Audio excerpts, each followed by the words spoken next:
So I literally just recorded this whole video and I did not realize that my microphone, which is a wired microphone that I just got, and I'm not used to using this, was actually not connected to my shirt and was over there somewhere. So we're just gonna do it again. So over the years, I have tried to use several Galaxy devices. I've had the S23, the S22, the S22 Plus. I feel like I had I think the S20 FE. I don't think I had an S21, but I could be wrong. And honestly, I didn't really care for any of them. In fact, I think I might have had an S21 as well. Something about Samsung's version of Android just completely turned me off. I don't know what it is, but I can never get on board with it. I think that they're just trying to do too much.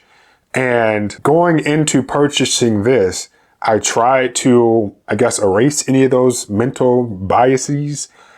But after using the Tab S9, now only for a week, so this isn't some type of long-term opinion piece, I've come to realize that my issues with those Samsung devices is that it's great that Samsung gives you so many options and so many things to configure. But my issue is, in comparison to the screen here, all of those configurations on such a small screen is a bit overwhelming.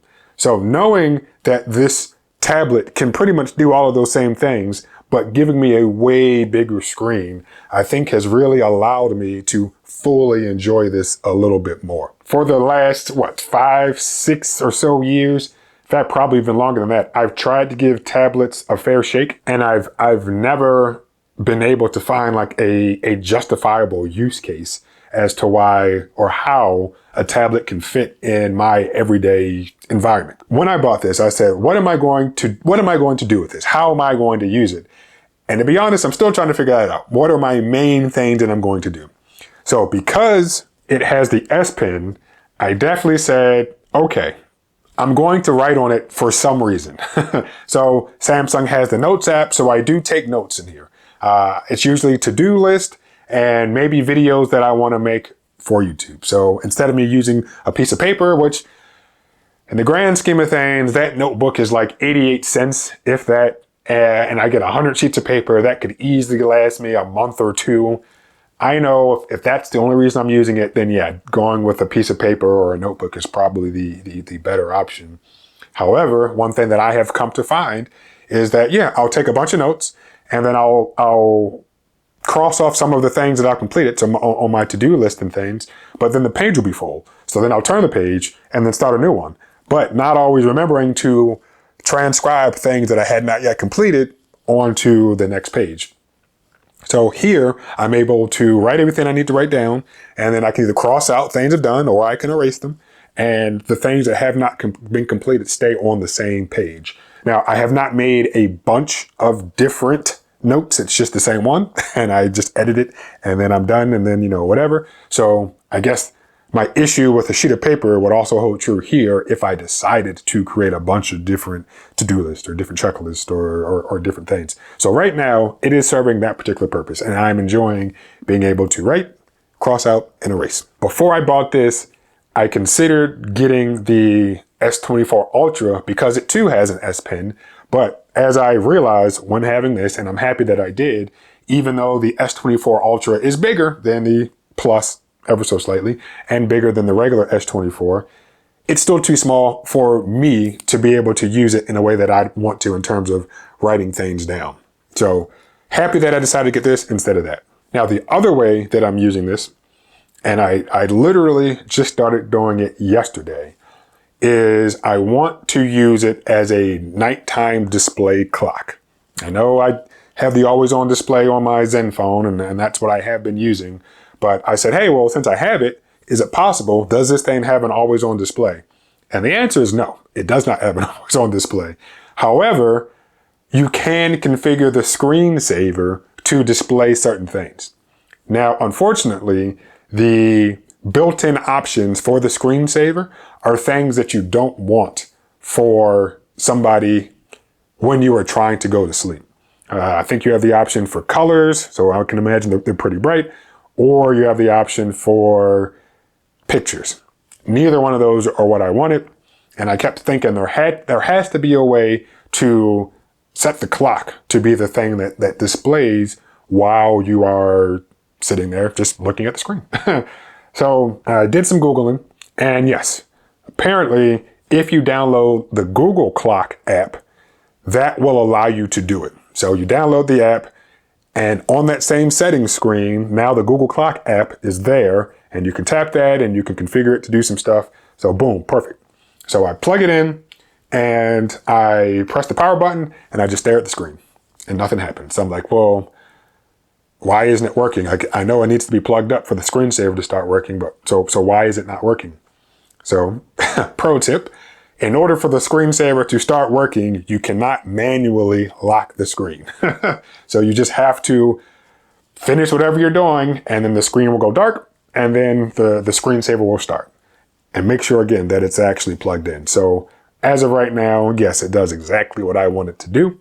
Plug it in, let the screen go dark automatically, and then boom, now we have a clock overlaying, and as I'm trying to go to sleep, it's not too bright, and I'm able to fall asleep peacefully. Now, usually I'm pretty good at figuring certain things out without having to Google.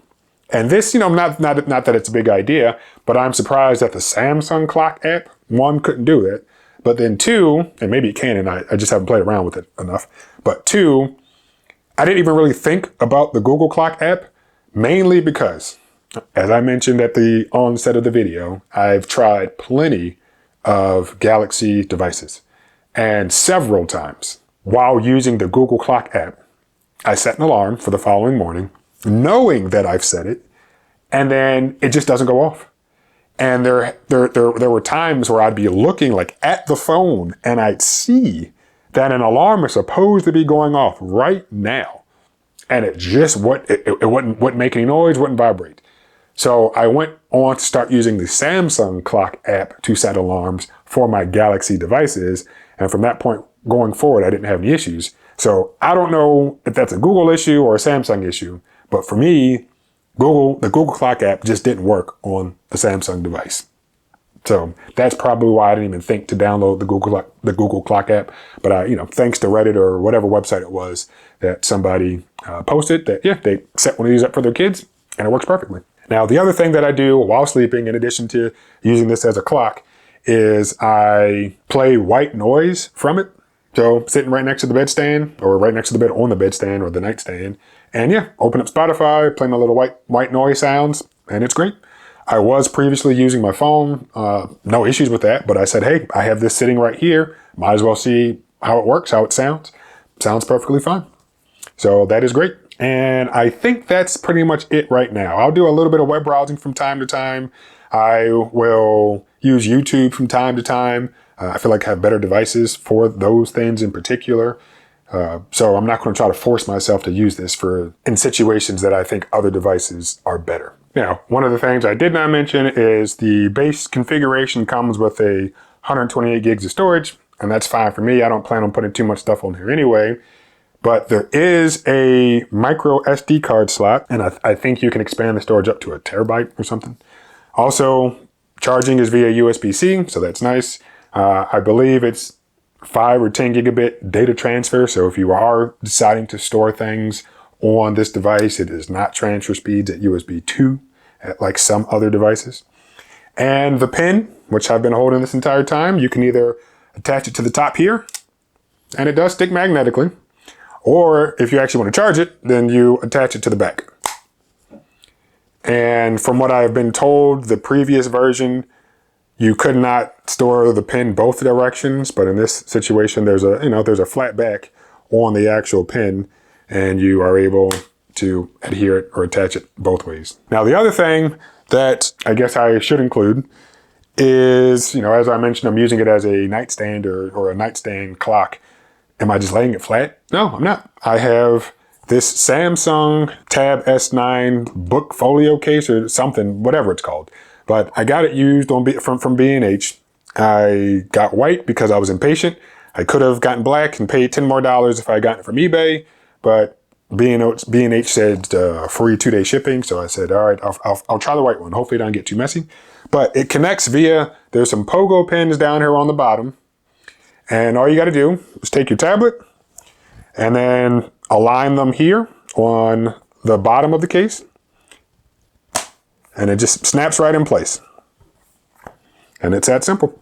Now, there is a back, which is this little guy here, and there's a little cutout slash protector for the S Pen. All you do is take this and you line it up.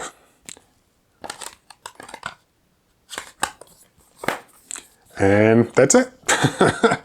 So yeah, so far I'm enjoying it. And if you want to store your S Pen appropriately, you flip down that little lid right there, put your S Pen in there, and close it, and you're good to go.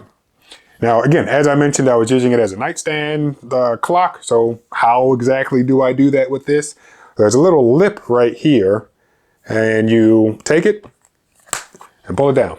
Now, this is the origami case. I know I was saying it wrong at the beginning, but the issue that I've seen and people have said, and it's true, that because the contact point is so narrow in comparison to the whole width of the device, you definitely need this to be on a flat surface. So when it's on the nightstand, it's not a problem. But sometimes I just have it in the bed next to me, and yeah, it can wobble. Yeah, it's not that much surface area there in comparison to the whole thing.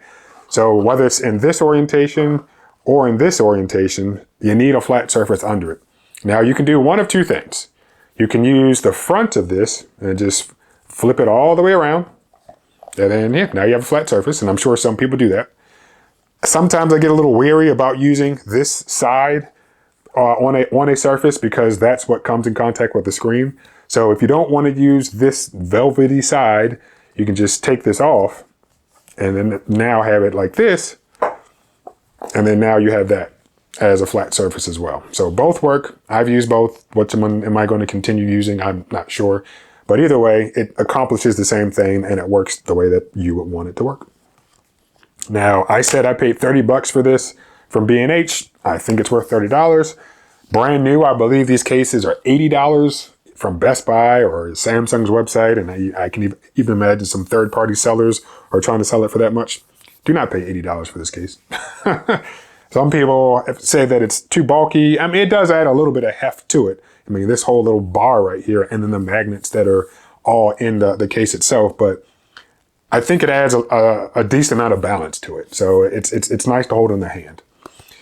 In terms of recommendations for the case or the actual tablet, yeah, if you're in the market for a tablet, an Android tablet, I would definitely say give this a consideration. The iPad is king. I mean, I'm not a huge fan of it because I don't like iOS or iPad OS, whatever you want to call it. But if you're not opposed to iOS or iPad OS, then yeah, get an iPad. You can find a bevy of different ones, from the base model iPad all the way up to the iPad Pro. I'm not too familiar with the other models of Galaxy tablets, but this Tab S9, if you find it at a decent price, I think it's definitely worth it, and it's something you should consider.